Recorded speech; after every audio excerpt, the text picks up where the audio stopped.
Hello friends, so आज ना आपण अगदी साधी, सोपी आणि उपवासाला चालणारी अशी बटाट्याची भाजी पाहणार आहोत। त्यासाठी सगळ्यात पहिल्यांदा इथे आपण एक कढई घेतली। कढईमध्ये एक मोठा चमचाभर इतका आपण तूप घेतलेला आहे।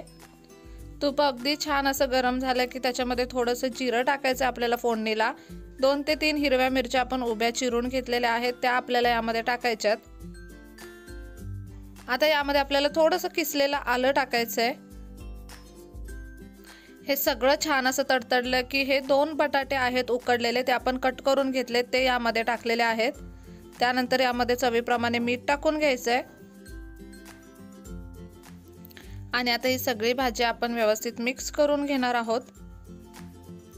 ही वाली बटाट्याची भाजी तुम्ही उपवासाच्या दिवशी किंवा मुलांना डब्याला द्यायला सुद्धा बनवू शकता। मुलांना डब्याला जेव्हा ही भाजी तुम्ही द्याल तेव्हा ह्यामधल्या मिरच्या थोड्या कमी करा, किंवा मिरची नाही टाकली आणि थोडंसं लाल तिखट टाकलं मिरच्याऐवजी तरी चालतं। उपवासाच्या दिवशी सतत खिचडी खाऊन कंटाळा येतो, अशा वेळी सुद्धा तुम्ही ही वाली भाजी बनवू शकता। साधारणतः 2 मिनिटं आपण बटाटा अगदी छान असा परतून घेतलेला आहे। ऑलरेडी तो उकडलेला असल्यामुळे जास्त परतावा लागत नाही। त्याच्यामध्ये नंतर आपण 1 चमचाभर इतका शेंगदाण्याचा कूट टाकलाय।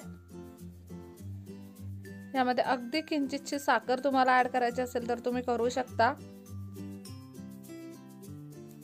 हे आता पुन्हा व्यवस्थित मिक्स करून घेऊयात। वरून बारीक चिरलेली कोथिंबीर टाकूयात आणि फक्त 5 मिनिटात तयार आहे आपली बटाट्याची उपवासाची भाजी।